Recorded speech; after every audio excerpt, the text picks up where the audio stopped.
กับทักทายสบายดีงามสาวสบายดีเด้อมีสาวโบมาสุภาพีพาน้องมาที่ไรมาทางมาใส่จะมาห่วงงานพี่น้องมาห่วงงานโด่งหรือว่างานแต่งเนาะทำบรรยากาศอยู่ข้างในมันก็ขับข้าหนาแน่นเนาะคนหลายเด้อคนมาซอยเวียกซอยงานคนหลายอยู่ข้ามเรือเถื่อนข้างมันข้ามไปเลยผัดว่าวใส่หลานเจ้าวันเจ้าเขาแม่ในด้านช่วยชีนะสงบสติอารมณ์เด้อติ๊กเอ้ยงานมาช่วยงานเขาเลย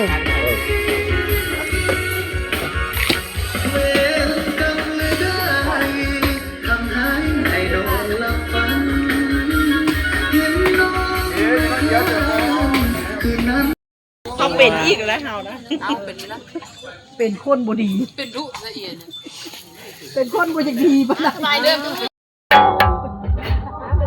สุกลาบปรุงลาบขยายเลยเดือดแล้วเราขึ้นเฮือนเลยได้ทุกอย่างกำลังให้ยิงเดียวนะตักแพ็คเลยแหละชาวไปเฮ็ดไม่ได้ทั้งงัวดีว่ะน่าแรง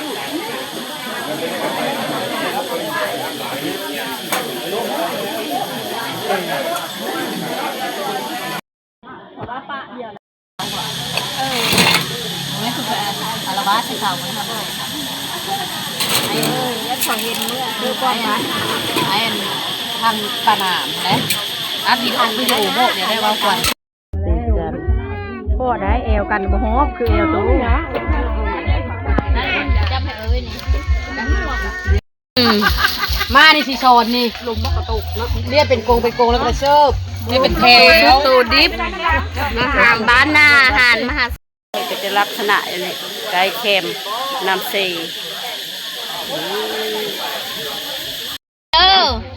บ้าว่าปิดน้ำกับท่านเสียงนะให้มันฮอตพูนฮอตพีเด้อฮอตใต้ที่หาได้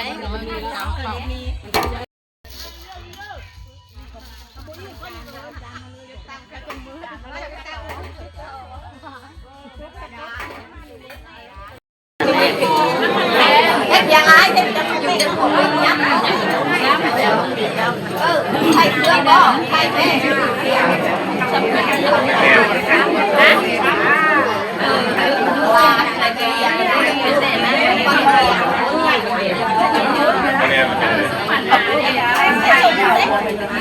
คนเดียวแล้วกันใช่ไหม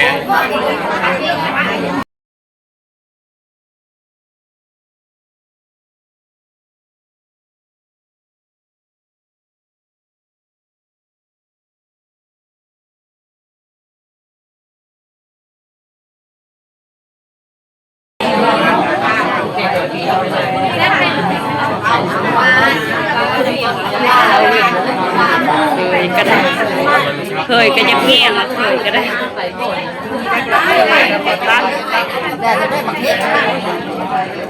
นั่งยากแขกครับทางนี้สนุกไปตอนแรกให้ทำ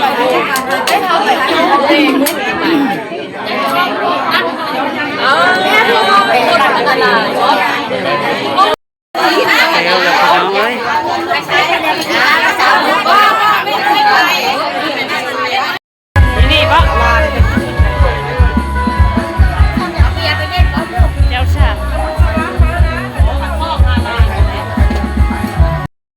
ขอให้เป็นตัวเดียวเมียเดียวเลยว่าจะเอาผัวกับเมียคุณแต่ดูว่าปั้นไปทั้งเจ้าบ่าวเจ้าสาวเราก็เปิดจากเป็นลูกสามัคคีฮอดปฐมมาเลย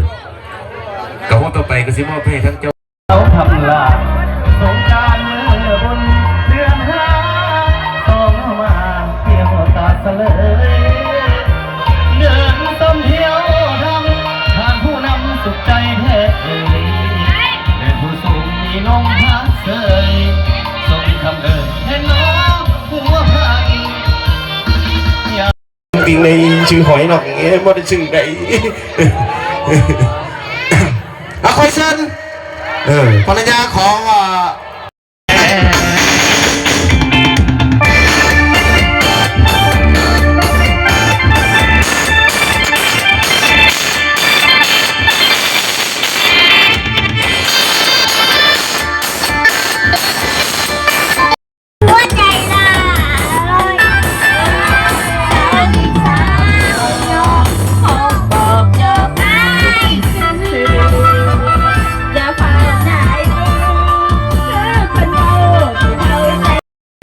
กันต่อพี่น้อง